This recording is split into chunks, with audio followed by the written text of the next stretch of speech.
Ok, entonces,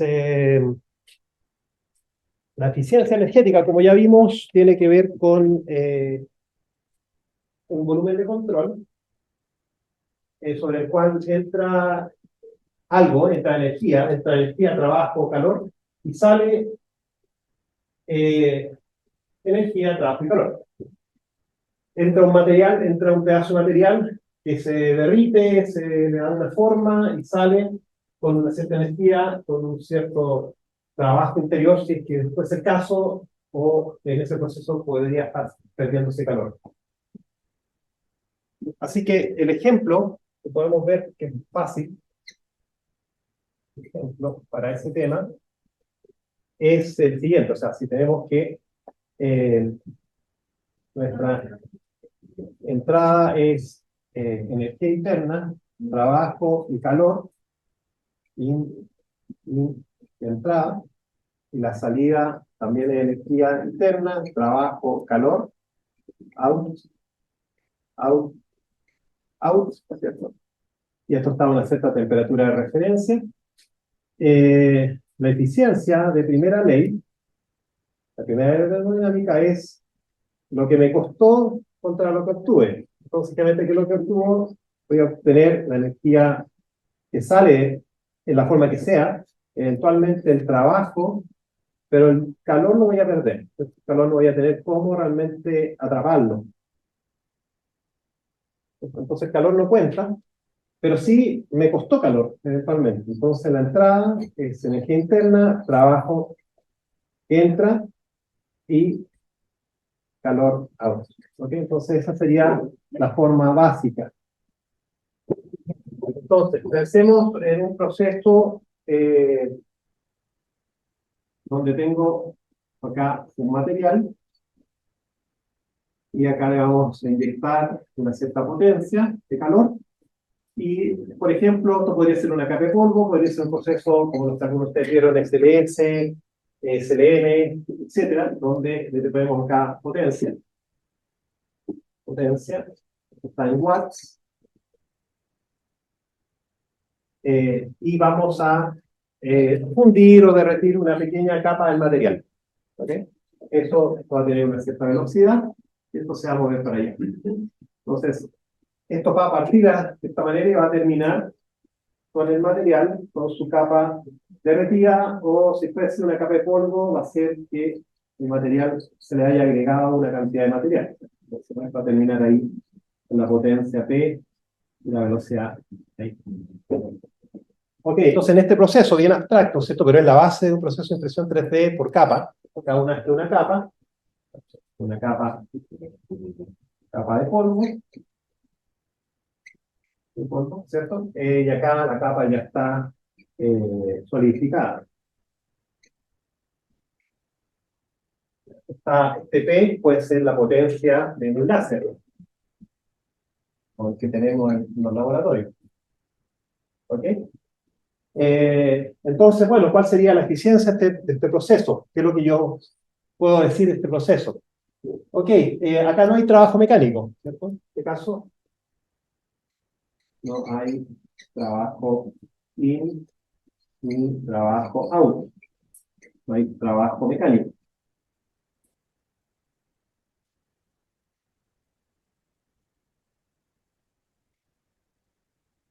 ¿Ok?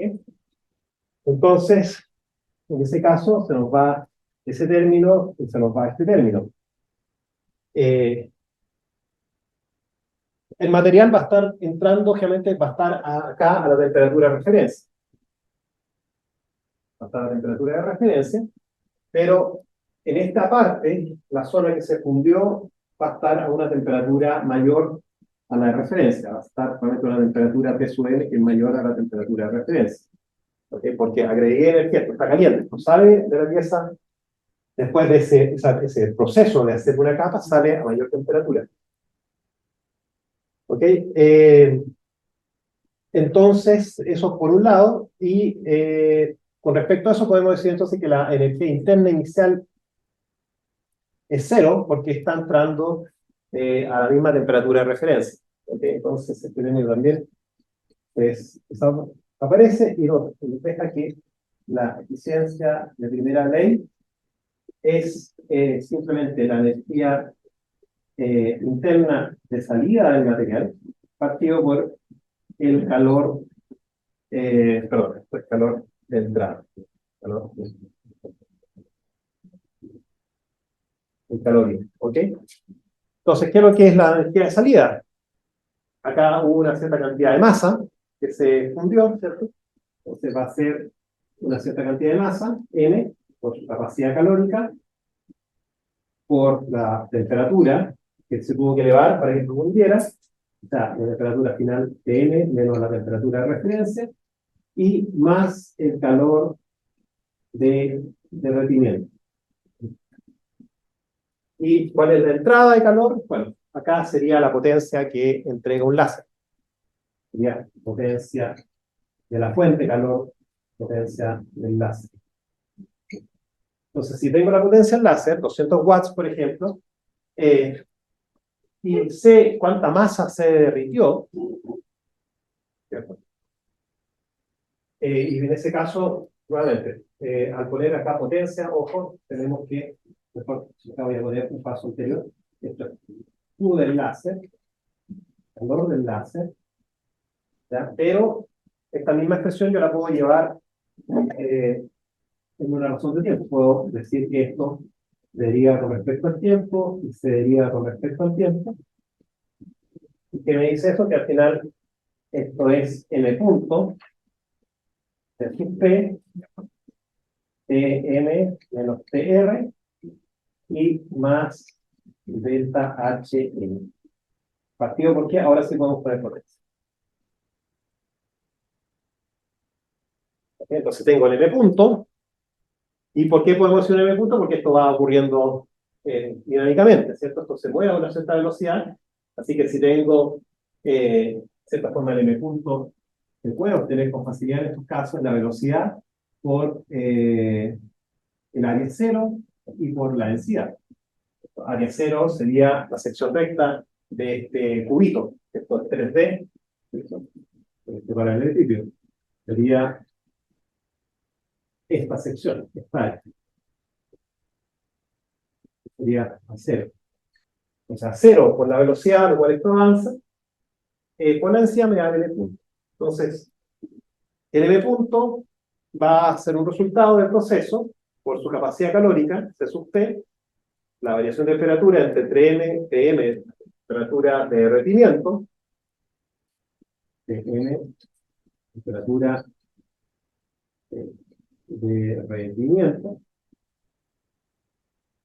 y C sub T, capacidad calórica, la calórica a presión constante, ¿cierto? Vamos a atmosférico. Y delta Hm es la entalpía de cambio de fase, porque para que se derrita un material hay que aportarle un poquito más de energía al momento en que ya alcanza su temperatura de derretimiento. Esa es la entalpía de derretimiento.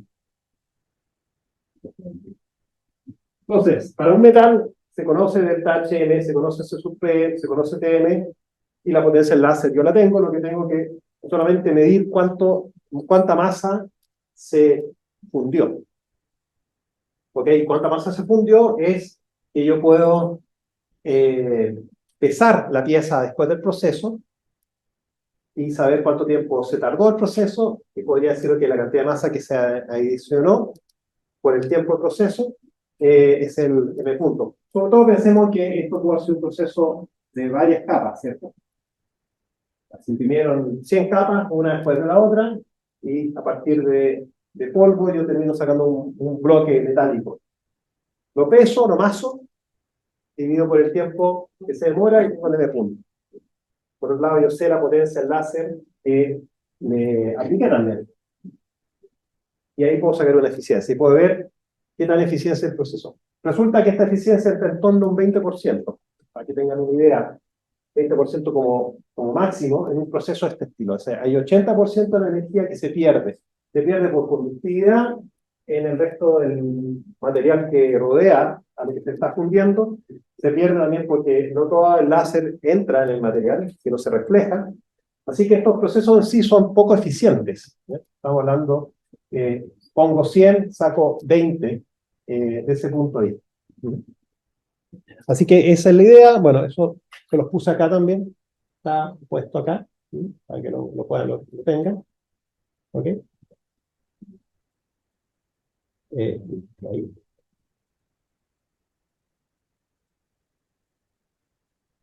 Bien, y con respecto a la exergía es la que nos puede, es lo que es nuevo, ¿cierto? Entonces, ¿cómo se aplica? Entonces, todas estas mismas cantidades, energía interna, trabajo, calor, de entrada y de salida, se les pone acá exergía, X.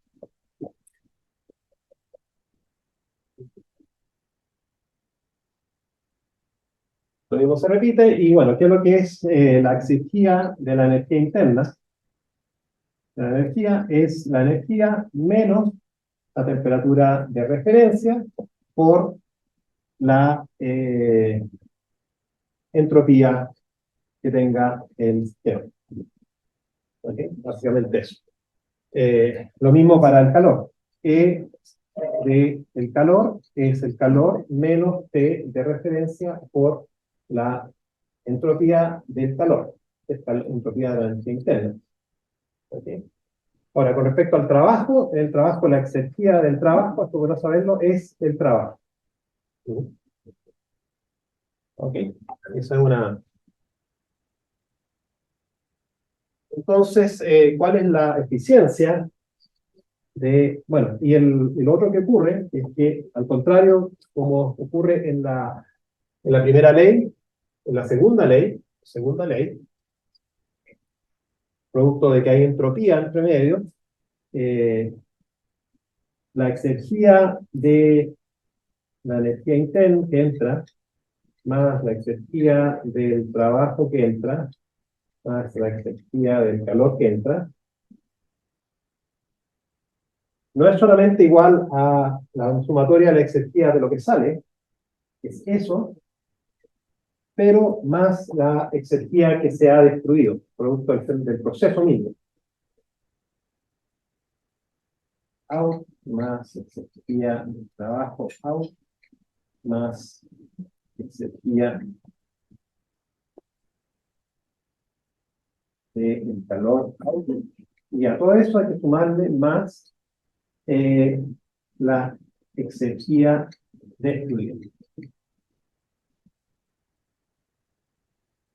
Y esta exergía destruida que corresponde al hecho de que obviamente la entropía o la variación de entropía total es igual a una entropía que es reversible,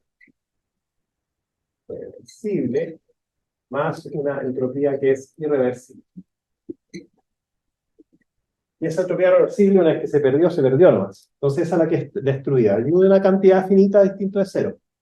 ¿De acuerdo? Entonces la reversible es la que se podría llegar a utilizar con una eficiencia de por medio, como es la eficiencia del ciclo Carnot, también que está como en un 40% en ese orden, que depende de las temperaturas de operación. Ok. Eh, ok, entonces en esta misma línea, si queremos tratar de hacer esto mismo, ¿cuál sería la eficiencia de segunda ley de un proceso SLS, SLM, incluso uno de estereotelegografía, SLA también? A cualquier proceso donde hay un material que se está transformando, sea que se está fundiendo, se está aglomerando, se está curando, ¿cierto? Sea por luz, por un láser, por calor, una electrones, etcétera, etcétera.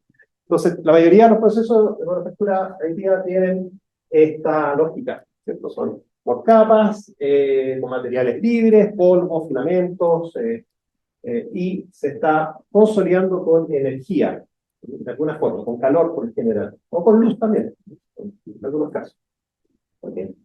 Entonces lo importante es que este término de acá está indicando que la exergía no conserva. Entonces, la expresión que está acá está diciendo que la exergía, la definición de exergía, ya no conserva, no es conservativa,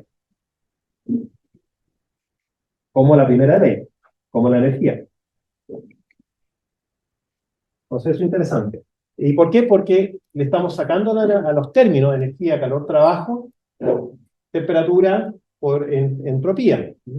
El trabajo no tiene sentido porque al momento, claro, no hay cómo asignarle a una cantidad de trabajo mecánico, fuerza por desplazamiento, una cierta temperatura y una cierta entropía asociada.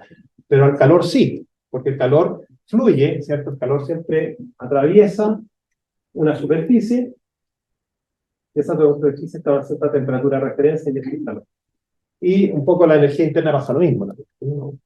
Está asociada al mc sub t delta T, la capacidad calórica, sea volumen constante o presión constante.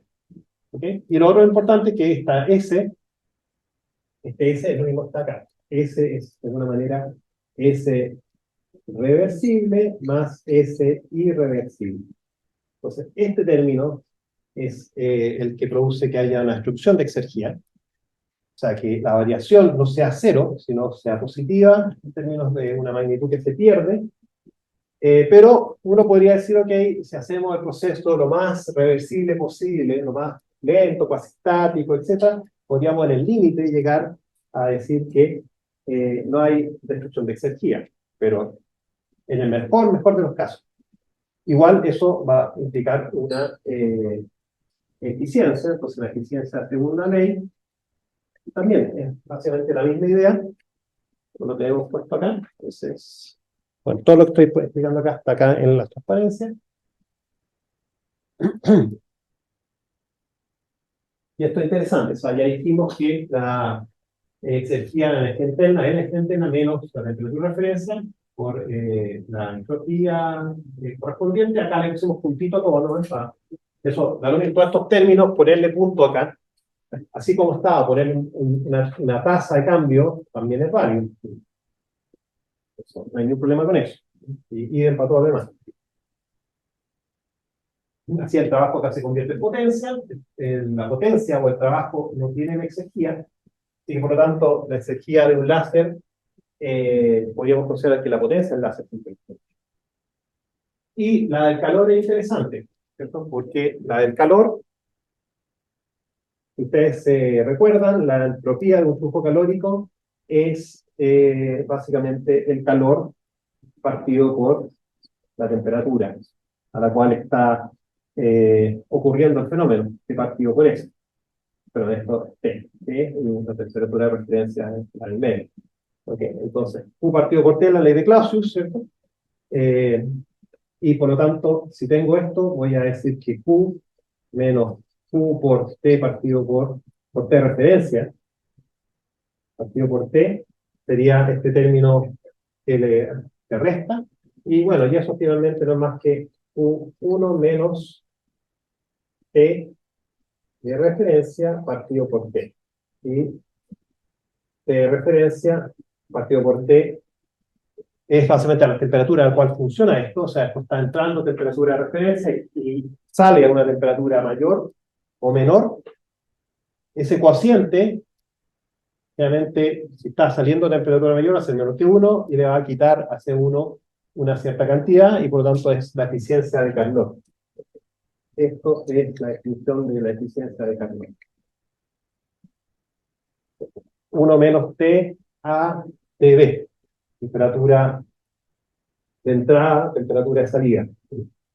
Entonces, ¿cuál es la idea? Si yo quiero hacer que esta eficiencia de Carnot llegue a 100, tengo que hacer que la temperatura de salida sea muy alta, para que este cociente sea cero, lo va a cercano a cero. Eso ocurre en todos los motores, ¿cierto? Queremos que los motores de aviación funcionen a 5000 grados de temperatura, para bajar, para aumentar la eficiencia, pero es imposible, porque los materiales a 5000 grados de temperatura se derriten. Entonces pasa lo mismo acá también. Acá el Tn está dado por el material.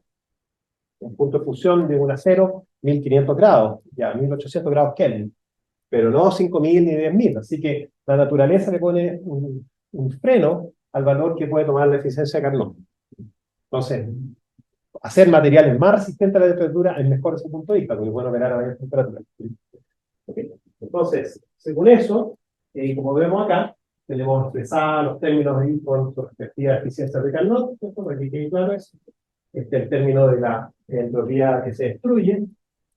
T0 por S punto irreversible.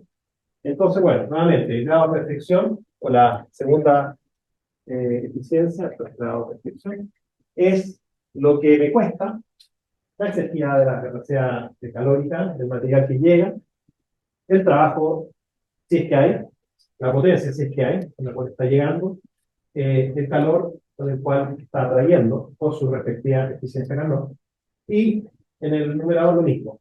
Entonces, básicamente, eso, los tres términos. Las energías de energía interna, más energía del trabajo, pero no lo vamos a dar como decíamos, del trabajo, ¿no? Más energía del calor que entra. Y arriba, el numerador, energía que sale, más energía de trabajo, que también lo vamos a botar sobre, y más energía del calor a uso. ¿Ok? Entonces, bueno, ¿cuál es la conexión entre la función de primera ley y segunda? Básicamente va a estar dado por estas temperaturas de referencia y la entropía respectiva, que habría que calcular, si es que fuera el caso, si es que aplica. Entonces, bueno, en el caso de este mismo problema que vimos acá, sería esto. Finalmente, en la segunda ley, no hay exergía de entrada, ¿cierto? Porque está la temperatura de entrada es la referencia. También podemos asumir que no hay calor, solamente, que no hay trabajo, solamente está el calor que está entrando, que me cuesta, del proceso, que sería la potencia. Entonces, la energía de la potencia, con un láser, es la potencia solar. Esto no hay, el láser no se le asocia a una temperatura, por lo tanto, no se le puede calcular esa característica. Y arriba, el denominador, así que estamos igual que en el otro caso, arriba, sí tenemos el término de la primera ley, del delta T más delta H, y le sumamos el término de entropía.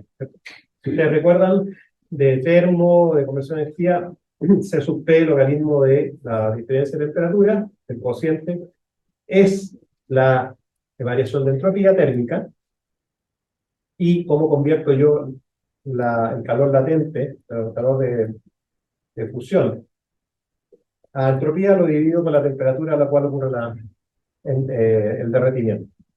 Tengo que restarle esta cantidad. Esto va a ser positivo, esto va a tender a ser, Tm es mayor que T0, así que esto va a ser un número mayor que 1 también. Así que le estamos quitando eficiencia, entonces la eficiencia de segunda ley va a tender a ser menor que la de primera ley para este proceso.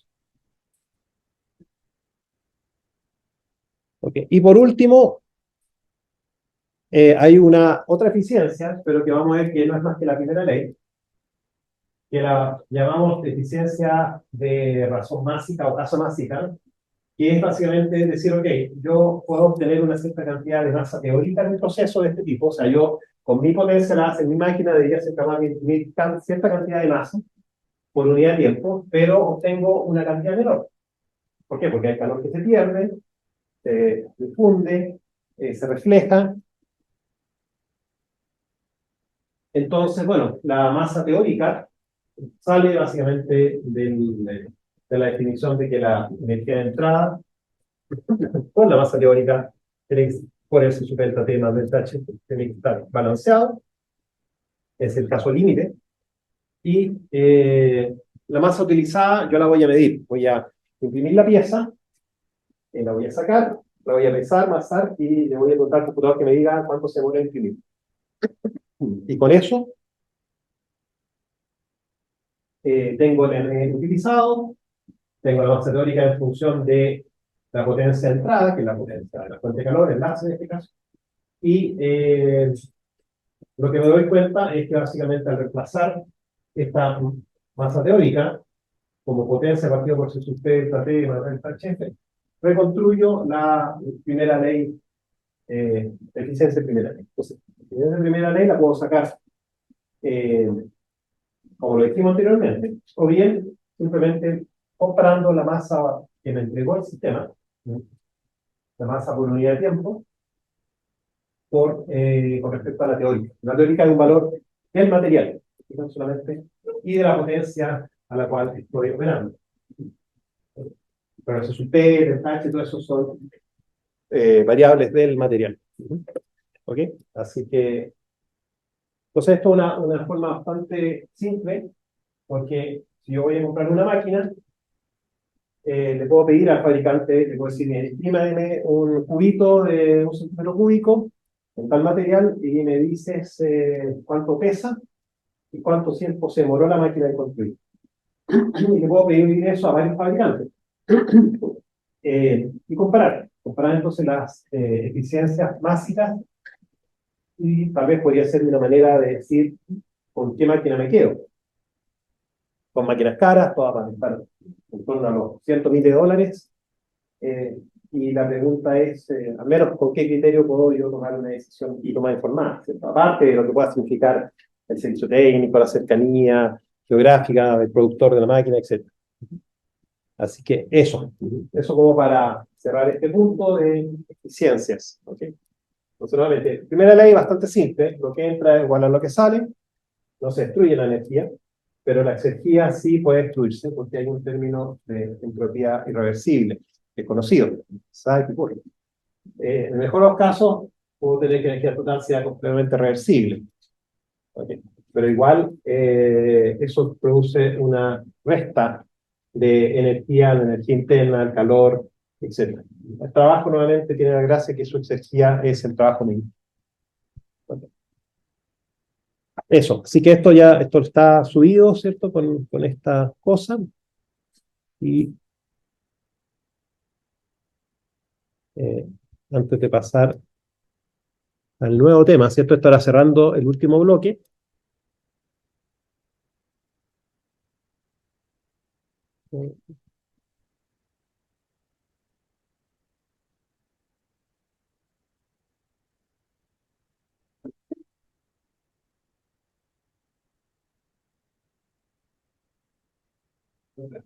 Al tiro. Dime, te escucho. Para los igual hay una cantidad de fórmula un poquito mayor a la que uno podría retener. Podríamos tener un formulario. Claro, de todas maneras.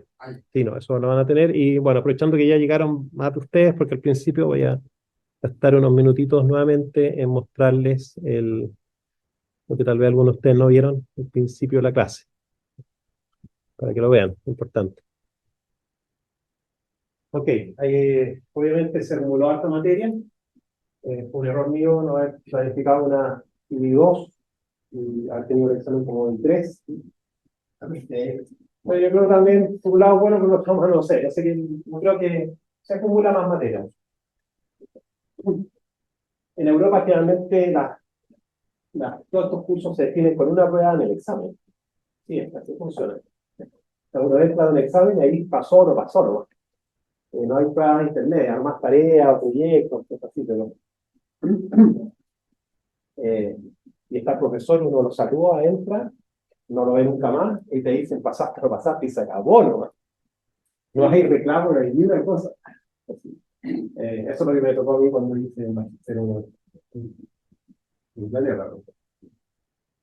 Y los ayudantes no los he visto nunca, son tipos contratados, externos, que están ahí mirándote y anda a copiar porque te agarran, te sacan la pata.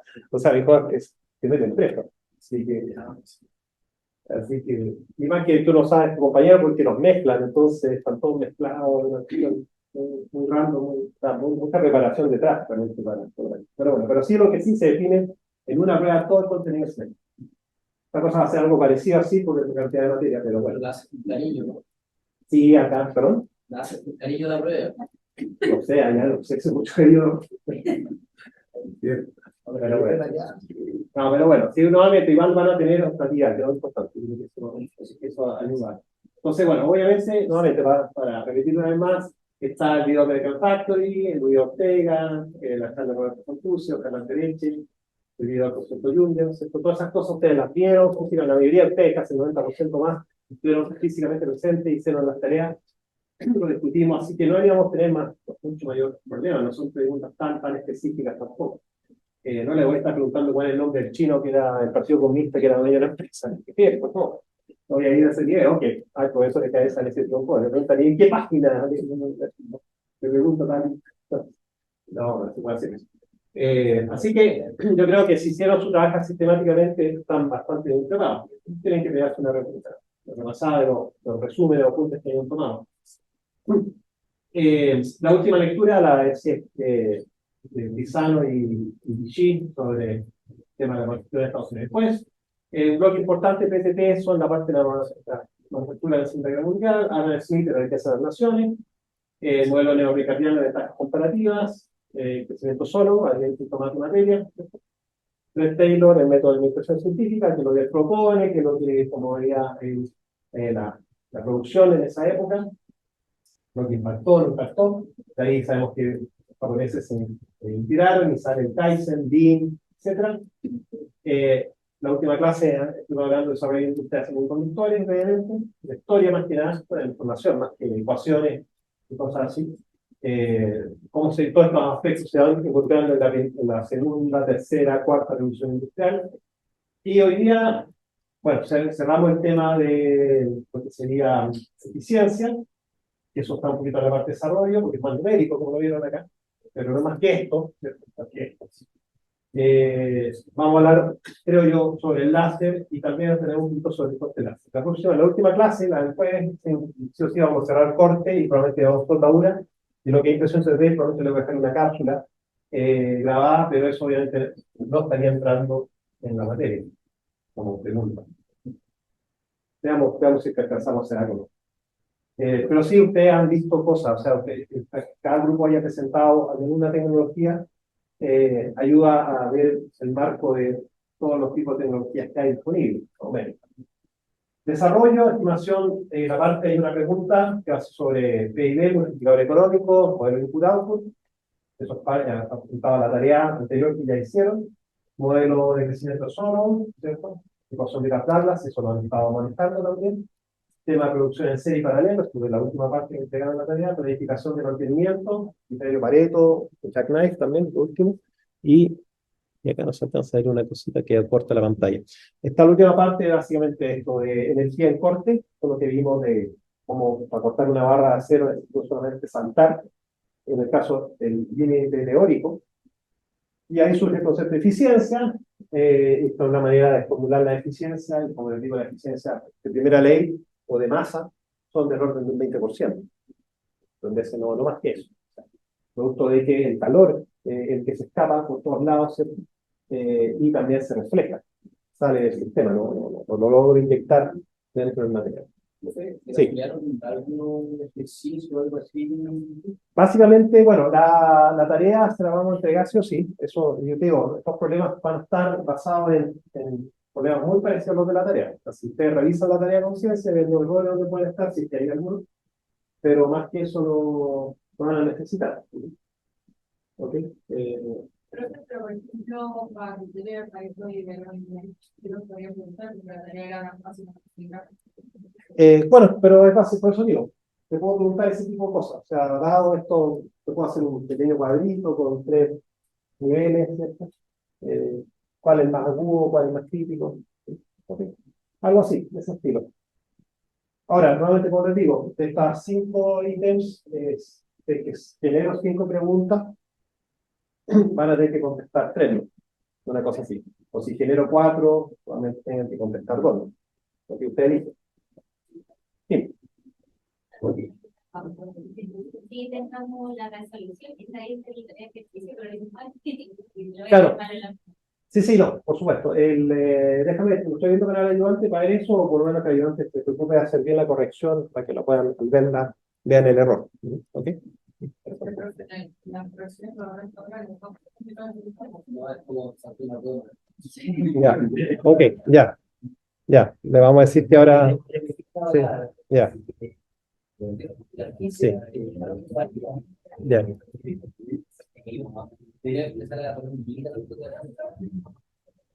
Ya.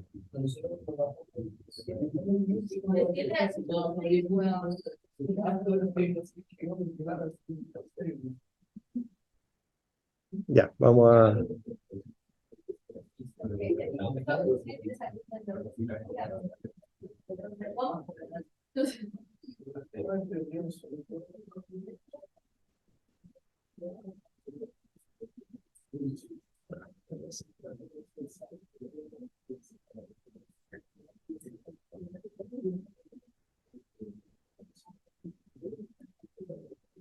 Ya, entonces vamos a...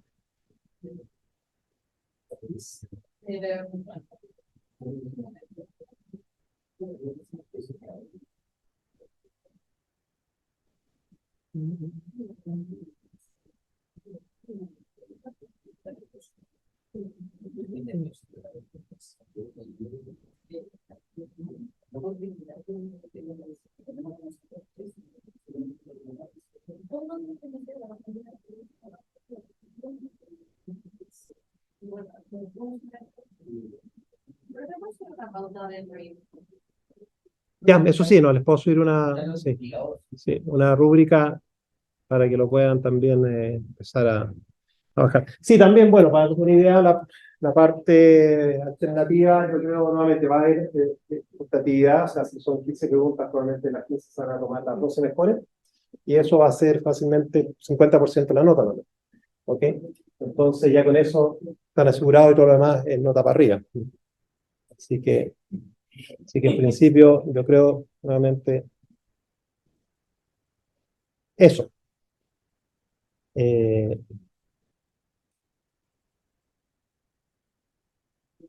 ok, entonces vamos a hablar un poquito sobre láser y es bueno que sepan que láser, yo creo que alguna vez les mencioné, en un momento es una sigla, ¿ya?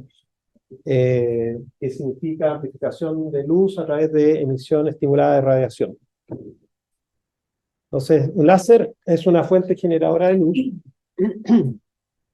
Acá tengo el primer láser que estuvo en el DIM. Este, lo compró Ignacio Lira.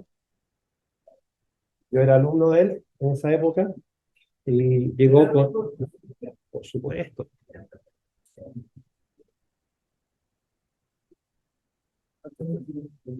Lira debe tener... No, profe Lira debe tener ¿cuánto? Si no es mucho mayor que yo. Si era joven en esa época. Tenía pelo. No tenía pelo, no. El mismo, me acuerdo que decía, llamaba Clara Oliver, pero era más gordito. Pues mucho más.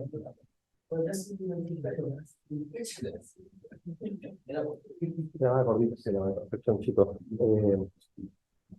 No, tuvo toda la transformación de vida, no, porque lo que yo me recuerdo es que estuve muy enfermo, tenía tumor en el cerebro así, y de repente se le desapareció.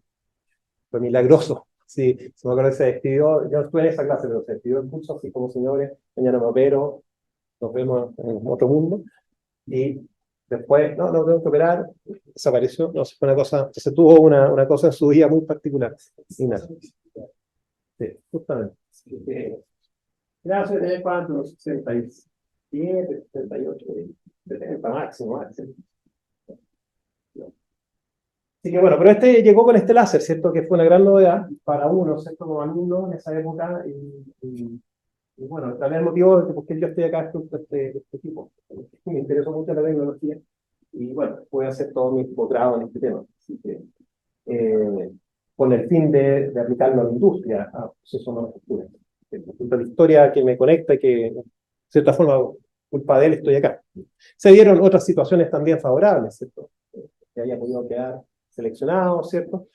En esa época era muy fácil, comparativamente a lo que vivía, entrar a profe, había que querer ser profe, y no toda la gente quería, ¿cierto? Casi nadie quería, yo era el único loquito de mis compañeros que se iba a quedar de profe. Pero no fuera solamente eso, sino que en su momento tuve un contrincante, por así decir, que venía de la Chile, este muchacho. Él ya era doctor de la Chile, era ingeniero mecánico físico, doctor en la Chile. Así que me acuerdo que me dijeron, Jorge, sabes que ya, chao, no se olvídate, o sea, no tenéis cómo. Pero de esas cosas de las cosas también, este chico me dicen, no, se retiró del concurso, así que literalmente la meta está ahí, ándate caminando como la tortuga, paso lento y no tenía ni una competencia. Bueno, años después me topé con ese muchacho en Estados Unidos en una conferencia y me contó la historia. Me contó la historia sí, quería concursar, pero como que de repente le bajó una cosa de decir, no, prefiero trabajar un tiempo en la industria. Y después, en ese entonces, estaba volviendo a la academia, años después, a la Universidad de Chile. Pero tampoco le fue bien ahí y terminó, yo creo que le dio muy bien en los observatorios de la ESO y de la NASA, todos estos que están en los... Así que sí.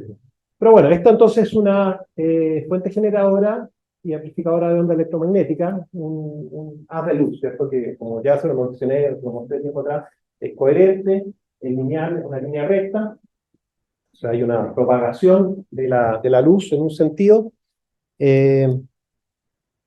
este concepto de un haz de luz o de calor, de energía, lo metió en el concepto colectivo de la humanidad Orwell con su Guerra a los Mundos, donde dice que aparecen estos trípodes extraterrestres que están tirando rayos de luz letales, que eran capaces de vaporizar a las personas.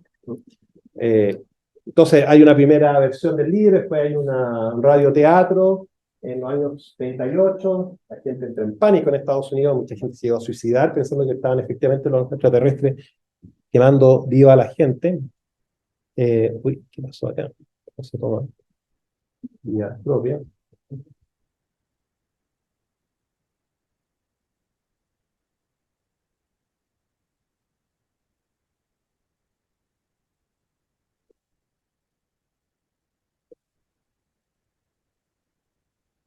Y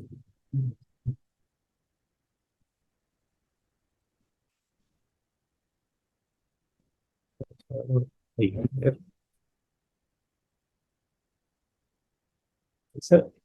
¿ok? Y bueno, salió una versión hace 10 años más o menos, y parece que hay una nueva, con esto mucho más realista, y esta es la escena donde justo el tipo está prendiendo sus motores para tirar unos rayos láser y quemar y pulverizar a todas las personas que están ahí. Entonces, esta idea la mete Orwell en la cabeza de la gente de que se pueden amplificar ondas electromagnéticas, porque en este momento se había amplificado electricidad, pero no ondas electromagnéticas, no luz. ¿Cierto? ¿Ok? Entonces, bueno, el láser tiene coherencia espacial y temporal. Espacial es que se propaga en una línea recta. Eso implica que hay un vector de propagación constante. Eso hace que también sea focalizable y se pueda concentrar en áreas muy pequeñas y lo que te permite hacer fusión, cortes, soldadura, todo ese tipo de cosas. La coherencia temporal tiene que ver con el color, que es constante y que es un color más o menos monocromático, si bien no es exactamente un color puro, tiene una dispersión, un ancho de banda, pero es casi puro, una idea eso es rojo, perfecto, rojo. Pero tiene una hibridación. Y hay láseres verdes, hay láseres azules, infrarrojos más que nada, que no son visibles a la luz, como este caso. ¿Okay? Entonces, una manera de poder ver en estos 4 patrones donde hay un láser, ¿cierto? Primero es monocromático, o sea, tiene que tener un solo color, por lo tanto descartamos esta y esta, podrían ser estas dos. Y segundo, es coherente, o sea, significa que todas las ondas que se están generando están en fase, o sea, tienen la misma fase, y por lo tanto están viajando casi en paralelo, no están desordenadas. ¿Okay? Entonces esta sería la respuesta a esos 4 diagramas. ¿Cuál representa un láser? La luz blanca del sol en general es algo monocromático, pero también completamente fuera de fase. Entonces yo, que pueda filtrar luz blanca y sacar el rojo, va a estar fuera de fase y no lo voy a poder concentrar como lo hago con un láser. Entonces, la naturaleza casi realmente no va a producir este tipo de fenómenos. Esto ya implica que hay cierto conocimiento detrás. Bueno, por eso han mandado señales láser al universo, esperando que lleguen de vuelta, porque si llega de vuelta, hay alguien inteligente del otro lado. Pero no ha ocurrido. ¿Okay? Hay algunos fenómenos láser en las galaxias también, son como destellos de energía coherente, producto de que se produce un fenómeno parecido al que ocurriría dentro de este sistema, pero a escala astronómica, porque han detectado señales láseres, pero no de las mismas que se han enviado. ¿Okay? Entonces, ¿existe alguna fuente natural en el universo que tenga esta propiedad? Realmente, la galaxia, algunas galaxias, ¿cierto?, podrían hacerlo, pero no es natural encontrar esto en cualquier lugar. O sea, yo no voy a prender una fogata y va a salir luz láser, no. Por así decir. Entonces, ¿de dónde nace? Hay que entender cómo funcionan los átomos, ¿cierto? La parte cuántica de la luz y la interacción entre la luz y la materia. Son como los temas para poder tratar de entender esta fuente de luz y cómo actúa sobre los materiales. ¿Y cuáles son los fenómenos que hay detrás para lograrla? Bueno, la palabra láser habla de emisión estimulada, habla de amplificación, y también se requiere producir lo que se llama inversión de población, que es justamente lo contrario a lo que ocurre en la naturaleza. En la naturaleza los niveles de energía están poblados, los niveles de energía bajos están poblados mayoritariamente global. Y así no todo estaría de manera caótica o incandescente, por así decirlo. Entonces lo normal es que todo baja a un equilibrio, pero para lograr láser hay que producir esa inversión, hay que tener la mayoría de los niveles de energía más excitados que los niveles de menor energía. Y eso requiere entonces de consumo energético. Los láseres también son muy poco eficientes, 10%, 20% lo máximo. Estos son láseres bastante poco eficientes, por lo tanto están consumiendo energía eléctrica y produciendo una energía mucho más pura, por así decirlo. Estamos poniendo energía que bien es manejable hoy en día y es útil, pero la luz es mucho más precisa y bueno, y podemos entonces transmitir información con láseres, hacer cirugías precisas, hoy día hacer emisión 3D en metal, una pila de cosas gracias a esta transformación de energía. Energía, pero de una calidad mayor, por así decirlo. ¿Y ese láser para qué incluye eso? Este era un láser más bien que es demostrativo, o también, bueno, se hicieron varias tesis y trabajos en su momento, era para hacer holografía. Tú puedes ensanchar este láser con óptica, tener una mancha más grande, y iluminar un objeto, y con esa misma iluminación poder interferir en un negativo, en una placa fotográfica, y tener un holograma del objeto, 3D. Eso lo hicimos, se hicieron en el laboratorio, era bien interesante, y la gracia es que después con ese holograma del objeto, si tú modificas el objeto y le vuelves a hacer otro holograma y lo superpones, te van a producir patrones de interferencia, que se llaman, y te va a permitir medir, por ejemplo, la temperatura del objeto, la deformación, sin dañarlo. Entonces, la cantidad de información que maneja la luz es impresionante, una cosa sorprendente. Entonces, por ejemplo, Ignacio Lira hizo su... ¿Por qué se interesa Ignacio Lira en eso? Porque hizo su tesis doctoral en Estados Unidos, en Michigan, con, llamemos, el padre de la holografía, dentro del Departamento de Ingeniería Mecánica, y él midió la temperatura dentro de un chorrito de agua que salía de una jeringa, el perfil de temperatura. O sea, no hay otra forma de hacerlo sino con luz, porque si yo pongo un termómetro, voy a medir una temperatura, pero va a ser un promedio y va a salpicar para todos lados, ¿cierto? Pero medir dentro de un chorrito de agua que medir un milímetro, el perfil de temperatura se hace con luz solamente. Porque la luz, en este caso, el color rojo está en 600 nanómetros de longitud de onda, esa es tu regla de medición. O sea, 600 nanómetros. Entonces, un milímetro para 600 nanómetros es gigantesco. Entonces, puedes medir la temperatura, por ejemplo, en un chorro a ese nivel. Así que, no, Ignacio hizo cosas muy bonitas, ¿cierto? Tenía un laboratorio que después se manteló óptica, o sea, uno en el subterráneo, en metalurgia, y hay que ser muy, muy preciso. Ignacio es una persona de una precisión, pero salvaje para ese tipo, con paciencia, con detalle. Pero obviamente, claro, pierde los activos si la gente no se porta bien. Realmente no lo querían ver enojado, Ignacio. ¿Sí? Pero voy a hacer estas cosas. Okay. Bueno, esta ecuación es importante. La velocidad de la luz es constante, ¿cierto? Y dividido por la frecuencia, el color, tenemos la longitud de onda. Entonces podemos hablar de longitud de onda o de frecuencia. La longitud de onda es más fácil. Yo digo 600 nanómetros más o menos en el rango del color rojo. El verde está en 500, el azul como en 400, el infrarrojo de 800, 1000, 100 nanómetros. ¿Okay? Esa es más o menos la... Entonces esta ecuación es importante. Vamos a anotar acá. Porque es una... Entonces lambda, la longitud de onda, es velocidad de la luz partido por frecuencia. o la onda por frecuencia, velocidad de la luz. Esto aplica para cualquier onda. Esto simplemente que acá esta onda viaja a la velocidad de la luz, que es constante, y que es como 3 por 10 a la 8 metros por segundo.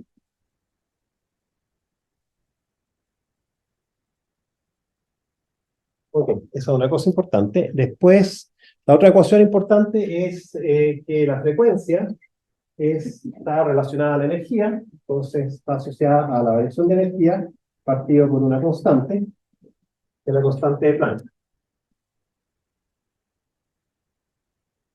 Constante de Planck. Entonces, la constante de Planck, h por la frecuencia, me da la variación de energía.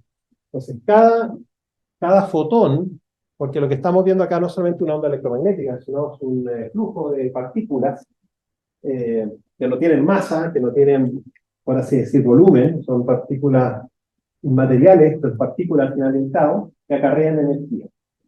Entonces, cada partícula acarrea h por su frecuencia. Mientras mayor es la frecuencia, mayor la energía. Por eso, si yo tengo una frecuencia en el rojo versus la frecuencia en el azul, ¿cuál sería frecuencia rojo, frecuencia azul? ¿Cuál va a ser mayor, cierto? ¿Cuál tiene mayor energía? Delta E rojo, delta E azul. Claramente el azul va a tener mayor energía porque su longitud de onda, como dije, era del orden de 400 nanómetros. El rojo, la longitud de onda del rojo es del orden de 650 nanómetros. ¿Okay? Por lo tanto, si la longitud de onda es menor, la frecuencia es mayor, por esta ecuación que es inversa, y si la frecuencia es mayor, la energía es menor. Entonces los fotones en el rango del azul son más energéticos que en el rango del rojo. ¿Qué mejor ejemplo que la luz ultravioleta? Que es aún más pequeña, ¿cierto? La ultravioleta UV está como en, ¿cuánto? 300 nanómetros. UV, ¿cierto? Está 300 nanómetros. Y ahí es cosa que a uno lo iluminen con luz UV y te quema la piel. Tú no sientes el dolor en el momento, pero al ratito va a estar todo quemado.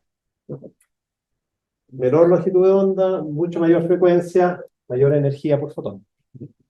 Okay. El infrarrojo tiene energía, por supuesto, pero menor. Entonces, generalmente los láseres que son en azul, en ultravioleta, son de menos wattaje, porque requieren menos fotones, porque cada fotón lleva más energía. Mientras los láseres infrarrojos necesitan kilowatts de potencia, o cientos de watts de potencia. Este es un láser, para que tengan una idea, de 5 miliwatts. Esto es un puntero láser. Pero en su interior, bueno, tiene algo adentro, ¿cierto? Que es el que produce el fenómeno. Bueno, cosas recordar. Cuando un átomo absorbe energía, salta a un nivel más exterior. El típico proceso de absorción de energía. Pero después de un tiempo, el átomo va a tender a botar esa energía de vuelta porque está en su estado natural. Entonces, si está en un nivel de energía mayor, más alejado del núcleo, o menos negativo, va a tratar de volver a uno más negativo. Entonces, si vuelve a uno más siguiente, emite algo con poca energía, está en el rojo. Si vuelve a algo más cercano al núcleo, algo en el azul. ¿Okay? Entonces, eso es para el caso de los átomos, pero las moléculas también producen emisión láser. Literalmente cualquier material produce emisión láser. Entonces, ¿dónde está el concepto de emisión estimulada? La idea es que se emite luz siempre cuando excito algo. Si algo está incandescente, está emitiendo luz, porque hay electrones y moléculas que están excitadas, se están relajando y emiten exceso de energía en forma de luz. Pero si ese proceso yo lo estimulo con la misma luz que se está emitiendo, voy a acelerar el proceso de emisión. Esta transición que toma un cierto tiempo, es aleatorio, pero toma un tiempo, pueden ser milisegundos o nanosegundos, al encontrar que hay una onda igual a la que se va a emitir, va a hacer que esto ocurra mucho más rápido. Eso fue lo que dijo Einstein, ¿cierto? Lo demostró y dijo entonces sí, se puede amplificar luz porque hay formas de hacer emisión estimulada. Entonces está lo que es la absorción, la emisión y la emisión estimulada. Y demuestra eso. No le dieron el premio Nobel por eso, pero gracias a eso quedó claro de que sí era posible hacer un láser. Eso lo demostró Einstein en el año 1917, ya le habían dado el premio Nobel, ya era famoso, y se demoraron como 40 o más años de sacar un láser. O sea, no era tan trivial, pero lo hicieron finalmente. Entonces, para poder producir emisión, tengo que excitar o bombardear con energía, y tengo que hacer entonces que los niveles que están en el menor nivel, ¿cierto? Más bajo en energía, el más negativo, el más cercano al núcleo, como podemos ver, hay que hacer que salte los niveles más lejos o más energéticos o menos negativos. Esto es lo que obviamente ocurre normalmente. Tenemos la mayoría de los niveles poblados en energía baja y pocos altos. En este momento en el aire, acá hay miles y millones de moléculas de aire, algunas están muy excitadas, la mayoría están a la temperatura ambiente.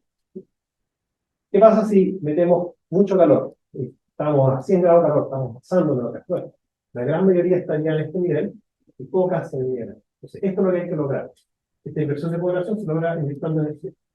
Si yo después dejo ese sistema evolucionar, va a bajar al nivel que uno esperaría, que es el estado de equilibrio.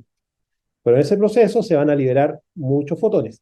Entonces, bueno, básicamente, ¿cómo Einstein, y esto va a ser lo único que voy a mostrar, cómo logra encontrar estos coeficientes, hace un balance también de energía, dice, ok, todo lo que sube por excitación tiene que bajar por dos caminos. Emisión, ¿cierto? Espontánea, que se llama, que se distribuye aleatoriamente, y una emisión estimulada. ¿Okay? Entonces, en otras palabras, todo lo que sube, baja, pero ya no solamente por emisión espontánea, sino también por emisión estimulada. Entonces, hay una cierta simetría, porque la excitación requiere de una densidad de energía y la emisión espontánea estimulada también. ¿Okay? Y lo único que ocurre espontáneamente, ¿no? Si es que lo dejo estar solo, es decaimiento espontáneo, aleatorio. Bueno, con esa idea en mente,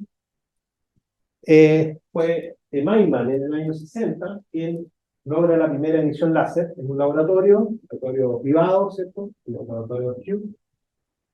Inmediatamente cuando lo logra y da la receta, todo el mundo empieza a sacar emisión láser, y eso ratifica que era lo correcto, lo estaban mintiendo. Y al parecer, la suerte que tuvo fue que puso un cristal de rubí, ¿cierto? Óxido de cromo, dentro de una estira de luz espiral, y por eso le bombardeaba energía por todos lados, y le resultó el fenómeno.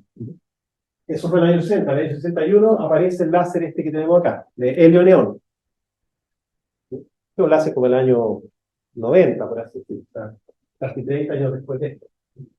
Lo hacen en AT&T, en lo que sería Bell Telephone el viernes. Y en esa misma empresa, en el año 64, un investigador de la India, Patel, desarrolla un láser de CO2 con una potencia 100 veces mayor. Esto eran miliwatts, él logra watts de potencia. Y ahí se le prenden los ojos a quién? Al Ministerio de Defensa de Estados Unidos. Acá se está cumpliendo lo que dijo entonces Orwell, que vamos a poder tener rayos letales. ¿Para qué? Para destruir misiles, hacer cosas. Y dieron millones de dólares. O sea, si tenés un laboratorio para desarrollar un láser de CO2, pedía $1 millón. No, acá tienes 5. No me preguntes, quiero que lo logren, ¿no? Así que empezó toda una carrera. La Unión Soviética también empieza a hacer láseres también, por supuesto, porque era una manera de derribar misiles y cosas por el estilo. Nada. Bueno, y esto entonces básicamente es el láser que está acá. Es un receptorio con un gas que está, gas quieto, ¿no? Acá dice que está fluyendo, pero este gas está estático. Hay una descarga eléctrica, de alto voltaje, bajo amperaje, o sea, quiero pocos electrones, pero con mucha energía, y voy a ponerlo entre espejos, que están tremendamente paralelos para que la luz refleje infinitas veces y genere ese campo de energía que va a producir la emisión estimulada. Entonces, básicamente, ¿qué necesito? Un medio activo, un gas, que puede estar en movimiento o quieto. Necesito un contenedor donde está el gas que deje pasar la luz, que sea transparente, el vidrio, el cuarzo lo limite en la luz visible, espejos que reflejen y un espejo que deje salir parte de la energía. Y una fuente de poder. Es tan simple como eso. No requiere más ciencia. De hecho, hay un famoso paper o Scientific American, que un chico de colegio de 16 años armó un láser en su casa, literal, de CO2, con cosas, lo cual era bastante notable. Bueno, lo mismo lo podemos poner de esta forma. Los dos niveles de energía, tenemos que invertir, que descaiga, y esto se refleja en la resistencia. Como estamos metiendo energía, está saliendo un poquito de energía como luz, ¿cierto? Hay una ineficiencia enorme, 80%, 90% de ineficiencia. Acá pasa lo mismo, yo pongo la mano, no me pasa nada, no me quemo. Puedo estar ahí toda una hora y no va a pasar nada. Pero la cantidad de energía que le estoy metiendo acá en voltaje y amperaje es perfectamente 100 veces más en potencia. ¿Okay? Así que, por ese lado, estamos terminando, déjenme nomás. Ok, vamos a... Ya, echándolo por acá. Sí. Me quedo nomás con esta idea, para que se vea por lo menos una idea de lo siguiente. El fermo láser que acá es estacionario, ¿cierto? Acá no está aumentando la potencia que está bajando, ya es estático. Va a partir con un primer fotón que se libera de manera espontánea. Y ese fotón va a hacer que otro se libere instantáneamente, que está a punto de caer, pero todavía no cae, está como una cuerda floja, pero el momento que él se generó, va a hacer que se libere otro con el mismo. Y esos dos ahora van a producir otros dos, esos cuatro, otros cuatro, y esos cuatro, otros ocho, ta, ta, ta. Entonces, una avalancha exponencial que cuando llega al espejo reflectivo se devuelve y vuelve a hacer lo mismo. Llega al otro espejo y se devuelve, y esto oscila infinitas veces. Y obviamente, como hay pérdidas, porque no todos los fotones van a salir alineados, llega a un estado estacionario. El láser se demora unos milisegundos, pero alcanza el estado estacionario. Y con eso veo que, primero, tengo solamente un color, porque estoy comentando una transición dada por este fotón, que es rojo, y que todo lo demás se pierde. Y segundo, todos van en una misma dirección. Entonces logro la condición de coherencia temporal y la condición de coherencia espacial. ¿Okay? Eso obviamente uno lo puede tirar como una ecuación, ¿sí? Una sumatoria infinito. Y se ve el efecto.